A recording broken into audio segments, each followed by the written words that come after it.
رسول کریم صلی اللہ علیہ وسلم عرب کی کواری لڑکیوں سے زیادہ حیا والے تھے. کواری لڑکیوں سے زیادہ حضور حیا فرمایا کرتے تھے.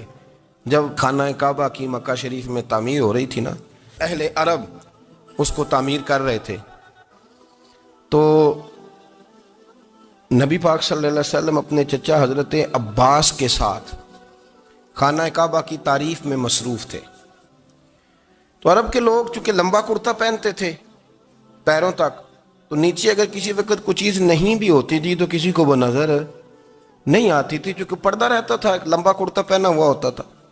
تو جب بچے، سرکار کی عمر مبارک بھی ابھی تھوڑی تھی، تو اس طرح بچے جب نکلتے تو وہ کئی دفعہ اپنی تہمت اتار دیتے نیچے سے، اور کوئی مزدوری کرنے لگتے تو 3-4 طے کر کے نا تہمت کی کندھے پہ رکھ لیتے. جس طرح کبھی دیہاتوں میں لوگ کپڑا سر پہ رکھتے تھے کہ اوپر اگر کوئی وزنی چیز رکھیں گے تو وہ تکلیف نہیں دے گی.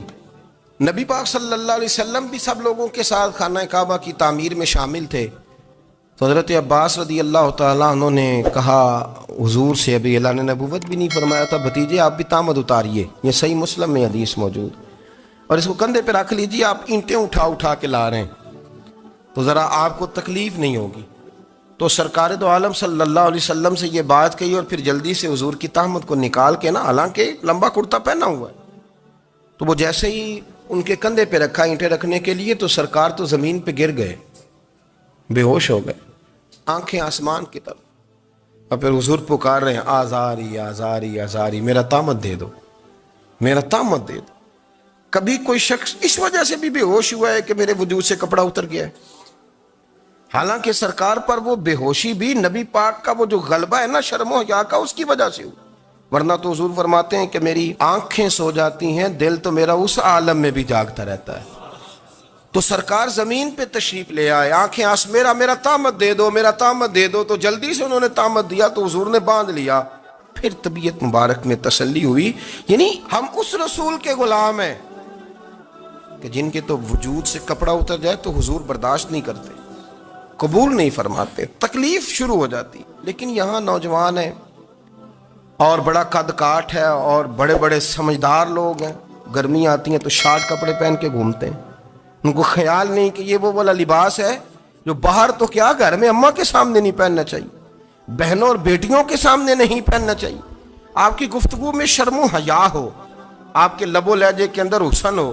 آپ کو پتہ ہے نبی پاک صلی اللہ علیہ وسلم نے فرمایا میری امت میں سب سے زیادہ حیا کرنے والے عثمان غنی ہیں. عثمان غنی سب سے زیادہ حیا کرنے والے. آپ فرمایا کرتے تھے جب سے حضور کا چہرہ دیکھا ہے میں نے کبھی اپنی شرمگاہ بھی نہیں دیکھی، میں نے آنکھوں کا وضو نہیں توڑا، اور جب سے حضور کے دست مبارک میں نے بیعت کے لیے سیدھا ہاتھ بڑھایا تو پھر سیدھا ہاتھ میں نے کبھی گندگی کو نہیں لگایا. حیا. آپ باتھ روم کے اندر بھی غسل فرماتے تھے تو کپڑوں سمیت کرتے تھے. کسی نے کہا حضرت جی واش روم کے اندر کیوں نہیں کپڑے اتارتے؟ آپ فرمانے لگے باہر بندوں سے حیا کرتا ہوں، اندر جاتا ہوں تو رب سے حیا آنی شروع ہو جاتی، وہ تو دیکھ رہا ہے نا. تو میں جو بات آپ کی خدمت میں عرض کرنا چاہتا ہوں اس کو آپ سمجھیے گا میرے عزیز، کہ شرم والا مزاج، گفتگو بھی شرم والی، آنکھیں بھی شرم والی، لباس بھی شرم والا، دوستی یاری بھی شرم والی، بہت ساری ایسی باتیں. دیکھیں نا آپ ذرا، میں نے کہا کہ باتوں کو سن کے گزر نہ جایا کریں، اس کی گہرائی پر غور کریں. اور نبی رحمت علیہ السلام کی پہلی بات نہیں بیویوں کی آنکھوں میں آنسو پیدا کر دیے.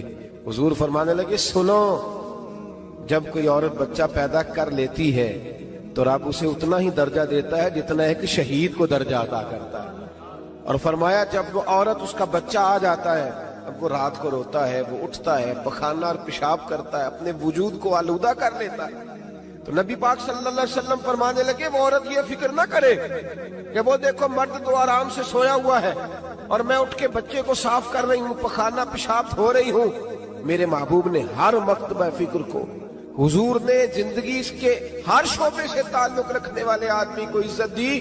فرمایا بیبیو جب تم رات کو اٹھ کے اپنے بچے کی خدمت کرتی ہو، دودھ ڈال کے دیتی ہو، پخانہ اور پیشاب صاف کرتی ہو، تو فرمایا رب تمہیں اتنا ہی اجر دیتا ہے جتنا ساری رات مصلی پہ کھڑے رہنے والے عبادت گزار کو اجر عطا فرماتا ہے.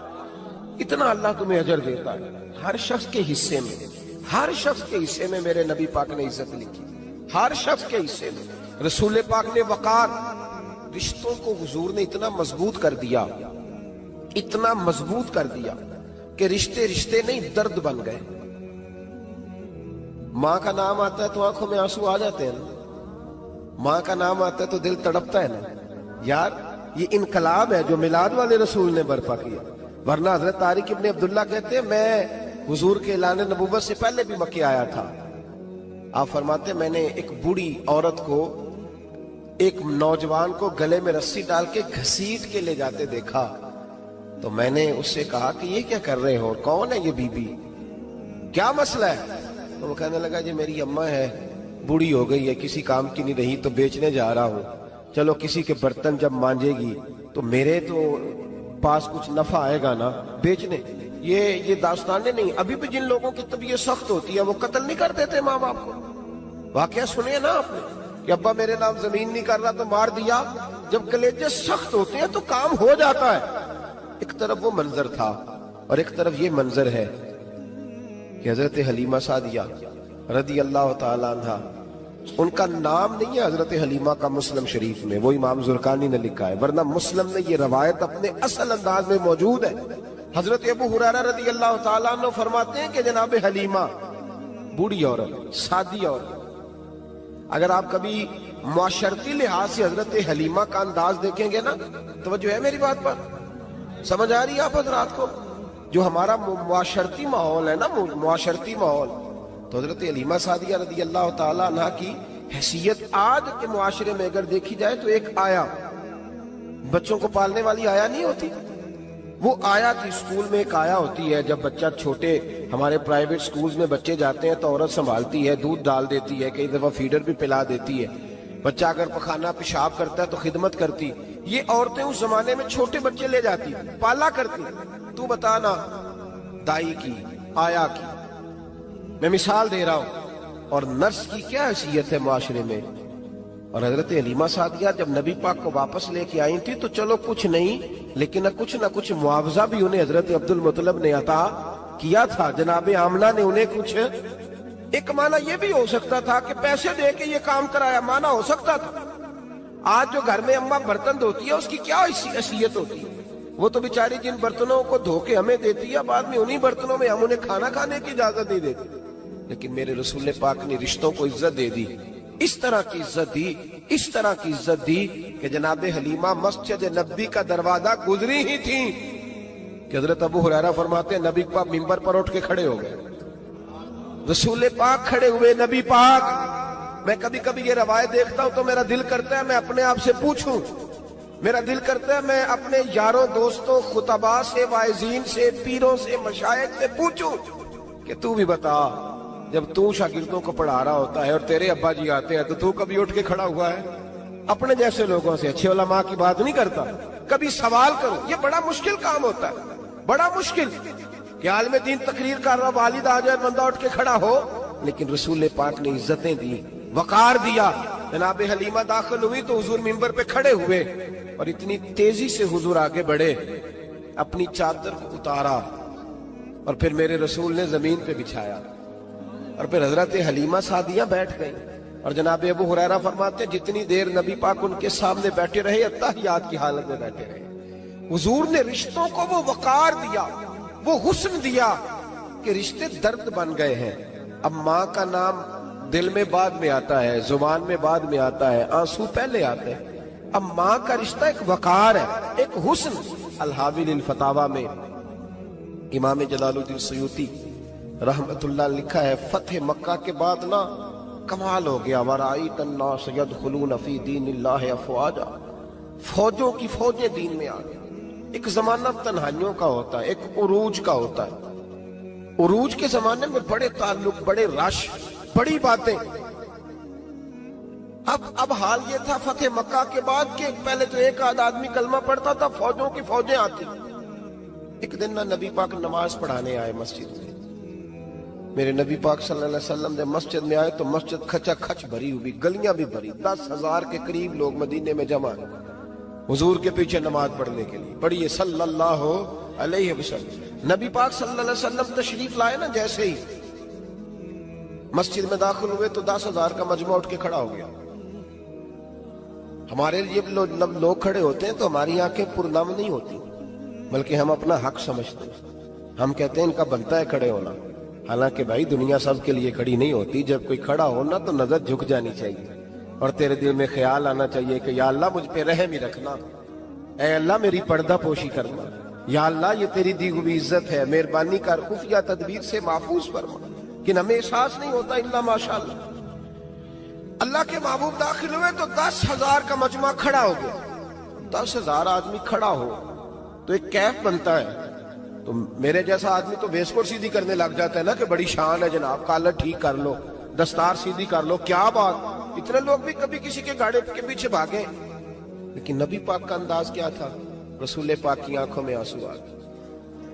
10,000 آدمی کھڑا ہوا، حضور رو پڑے اور اتنا روئے کہ جناب ابو ہریرہ رضی اللہ تعالی عنہ فرماتے ہیں کہ میں نے نبی پاک کے سینے سے آواز نکلتی دیکھی.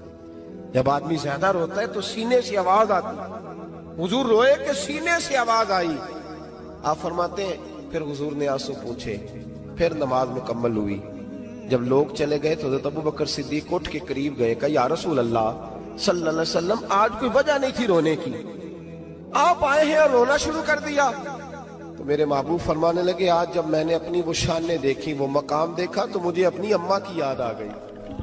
ماں کی یاد، رشتوں کو وہ عزت دی، وہ وقار دیا، وہ حسن دیا. کہاں نماز کے لیے لوگوں کا کھڑا ہونا اور کہاں اماں کی بات چھیڑ دینا. میرے حبیب فرمانے لگے مجھے اپنی اماں آمنہ کی بات یاد آئی. میری ماں نے تو وہ دور دیکھا تھا جب وجود میں کپڑے بھی پورے نہیں تھے. دل کرتا تھا آج اماں موجود ہوتی، میں نماز پڑھانے آتا، اللہ اکبر کہہ کے نیت باندھتا، سبحانک اللہ کے بعد سورہ فاتحہ پڑھتا اور سورہ فاتحہ مکمل پڑھ لیتا کہ میری اماں آمنہ کو کوئی کام یاد آتا. وہ پردہ سرکا کے کہتی بیٹا محمد میری بات تو سننا. تو محبوب فرماتے اللہ کی عزت کی قسم میں نماز چھوڑ دیتا، پہلے ماں کی بات سن کے آتا. میں چھوڑ دیتا نماز. وقار دے دیا، وقار، وہ حسن بخشا، وہ توانائی بخشی. عرب کے اندر سال کے بعد عورتوں کا ایک میلہ لگتا تھا خانہ کعبہ کے پاس. صرف عورتیں اکٹھی ہوتی تھی، میلہ لگا ہوا تھا. ایک تورات جاننے والا یہودی عالم بھی آیا ہوا تھا. وہ بیویوں کے مجمع پہ نظر ڈال کے کہنے لگا بیویوں مرد کا کام تو کوئی نہیں عورتوں کے مجمع میں بات کرنا، لیکن میں تمہیں ایک پیغام دینے لگا ہوں. اللہ کے آخری رسول جو مکے میں پیدا ہونے والے ہیں ان کے آنے کا وقت قریب آ گیا ہے. وہ بیوی بڑی خوش نصیب ہوگی جنہیں ان کی رفاقت ملے گی. عورتوں نے جب دیکھا کہ مرد آ گیا عورتوں کے میلے میں تو انہوں نے ڈانٹا جھڑکا، کہا چل اٹھا اپنی کتابیں اور نکل جا. حضرت خدیجہ کہتی ہیں باقیوں نے ڈانٹا پر میں نے بات پلے سے باندھ لی. میں نے پلے سے باندھ لی اور میں انتظار کرنے لگی کہ اللہ کرے وہ نصیب میرے ہی ہو، اللہ کرے مقدر میرا ہی کھلے. آپ فرماتی میں تسبیح پڑھتی، درود پڑھتی. میں اس زمانے میں جو اللہ کا ذکر جس طرح ہوتا تھا وہ میں شروع کرتی اور جب فارغ ہوتی تو میں التجا کرتی کہ اللہ میرے نصیبے کھول دے. کہتی ہیں آہستہ آہستہ آہستہ آہستہ میں حضور کی تعریف سننے لگی. آہستہ آہستہ تعریف سننے لگی. نبی پاک صادق ہیں، امین ہیں، سچے ہیں، دیانتدار ہیں. اس برے اور میلے معاشرے میں بھی وہ سب سے اعلیٰ بھی ہیں اور سب سے اجلے بھی ہیں، وہ سب سے پاکیزہ ہیں. میں سننے لگی تعارف. آہستہ آہستہ میں ان کی گرویدہ ہونے لگی. ادھر نبی پاک صلی اللہ علیہ وسلم اپنے چچا جناب ابو طالب کے پاس رہتے تھے. قحط آ گیا، حالات بگڑ گئے. حضور سید عالم صلی اللہ تعالی علیہ وسلم سے چچا کہنے لگے بیٹے اگر مال تجارت لے کے شام جاؤ تو بڑا نفع کماؤ گے، ہمیں ضرورت بھی ہے، اور اگر ہو سکے تو ختیجہ کا مال لے کے جاؤ. نبی پاک نے کہا چچا میں نہیں کہوں گا کسی سے جا کے، میں نہیں کہتا کسی سے جا کے، جو میرے نصیب میں ہوگا میرا رب خود عطا فرمائے گا، میں نہیں کہوں گا. مصطفیٰ نے تو نہیں کہا. حضرت خدیجہ رضی اللہ تعالیٰ عنہ کہتی ہے میں نے خود اپنی خادمہ کو بھیجا. میں نے کہا جا کے پوچھو تو صحیح کہ میرا مال قبول ہوتا بھی ہے کہ نہیں. پوچھو. نبی پاک صلی اللہ علیہ وسلم سے پوچھا. حضرت خدیجہ کی خواہش ہے کہ آپ مال لے کے جائیں. حضور نے قبول کر لیا. جناب خدیجہ الکبریٰ رضی اللہ تعالیٰ عنہ کے غلام تھے، میسرہ ان کا نام تھا. جناب خدیجہ نے ان کو ساتھ بھیجا. فرمایا ایک 3 باتیں ارشاد فرمائی. ایک تو فرمایا سارا رستہ غور سے دیکھنا میرے نبی کے ساتھ کیا معاملات درپیش ہوتے ہیں. ابھی اعلان نبوت نہیں کیا، فرمایا ذرا غور کرنا، میرے مصطفیٰ کا مطالعہ کرنا اور مجھے واپس آ کے سبق سنانا، وہ جو تم نے چہرہ بددعا کی تلاوت کی ہو ذرا مجھے واپس آ کے سنانا۔